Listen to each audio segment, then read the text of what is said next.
Major League Baseball (MLB) runs the oldest major sport league throughout the United States and Canada. It is comprised of the National and American leagues that have 15 teams each. The MLB was formed in 1903 with the creation of the World Series. Originally overseen by a three-man governing body, leadership was quickly taken over by Kenesaw Mountain Landis, who was elected the first commissioner of baseball in 1921. The current commissioner, Robert D. Manfred, was elected as the 10th commissioner on August 14, 2014, by vote of the 30 major league clubs. As a non-profit organisation, one of the main aims for MLB is to increase participation rates. Youth academies have been introduced to help execute this aim, with the first Urban Youth Academy founded in 2006. The Urban Youth Initiative have four main aims: grow the games of baseball and softball while cultivating diversity in all aspects of the game, make meaningful contributions to the development of urban communities, provide safe and organised recreational activities for urban youth, prepare urban high school players for college and professional baseball and softball programmes.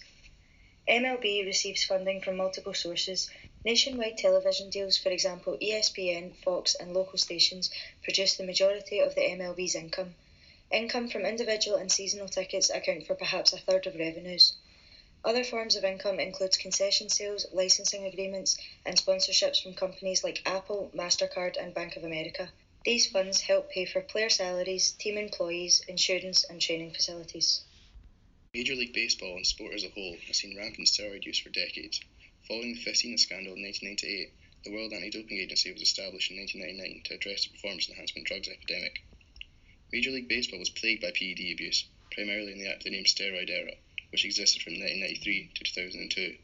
During this time, the offensive statistics were astronomical compared to previous years, and it was uncovered that numerous players who reached staggering home run numbers used steroids. Players who doped in the past are still currently esteemed members of the Hall of Fame, and infamous steroid-using players such as Barry Bonds and Roger Clemens, who are widely regarded as some of the best players of all time, are eligible for voting to enter the Hall of Fame.